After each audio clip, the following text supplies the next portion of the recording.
Раскол во СДСМ, кавги препукувања, борба за повисоко место на пратеничките листи, со цел каква таква шанса за влез во собранието и спас од можен кривичен прогон по заменувањето во опозиција, речи си сите се незадоволни од одлуките на лидерот, задоволство има само кај неговите најблиски, носителите и коносителите на листите, 12-те избрани на Димитар Ковачевски, кои ќе имаат сигурно место во законодавниот дом.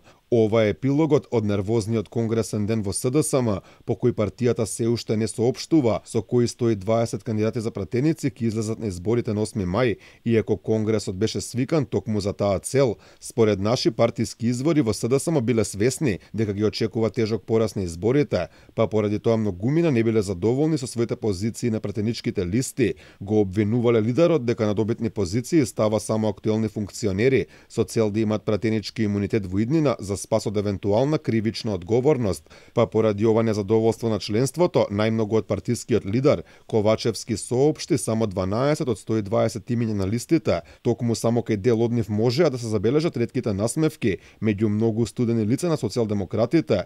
Другите 108 не ги кажа ниту Ковачевски, ниту пак партијата ги открива преку соопштение. Нервозата беше забележлива кај многумина и на конгресот. Малкумината на смејани добија преградка од партискиот лидер, други пак само ракување.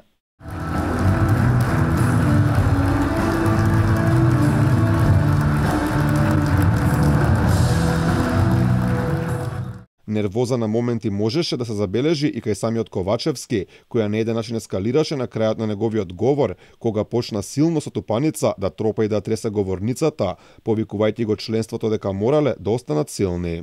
Стево Пендаровски е победничкиот кандидат на председателските избори. Да сте ми живи и здрави, да живее СДСМ, да живее Европска Македонија и на крајот нема откажување од иднината. Неофицијално еден од најнезадоволните е партискиот портпарол и еден од најактивните пратеници Дарко Каевски. Тој бил луд што Ковачевски го ставил на 7-то место во првата изборна единица, па побарал воопшто да не биде на листата. Причината не верувал дека неговата партија ќе успее да добие 7 пратеници во оваа изборна единица. Според неофицијални информации, меѓу незадоволните бил директорот на Царина Стефан Богоев. Тој испрати помалку и чудна порака на социјалните мрежи, дека без разлика каква е состојбата секогаш ке бил СДСМ. Јас сум тука и во добро и во лошо и ќе останам. Одиме на двојна победа, да живее СДСМ, да живее Македонија. Освен веќе познатите Ковачевски и Зајкова во првата изборна единица, Спасовски и Битики во двојка, Лукаревски и Николовски во тројка, Филипчи и Тренчевска во четворка, Митревски и Костадиновска Стојчевска во петка, Славјанка Петровска и Агрон Демири во шестка, другите имиња официјално ги нема. Некои од нив, иако ниту партијата, ниту лидерот ги кажуваат, самите се фалат на социјалните мрежи. Таков пример е Ева Нешковска. Голема благодарност до раководството на Социјалдемократскиот сојуз на Македонија за укажаната доверба да го добијам третото место во мојата изборна единица 6. Покрај членовите на највисокото раководство, незадоволство од Ковачевски изразуваат и локалните функционери. Првиот човек на општинската организација на СДСМ, Ѓорче Петров, Кристијан Јовановски, на Фејсбук напиша: "Правдата е бавна, но на крајот секогаш доаѓа, ќе ја почекаме."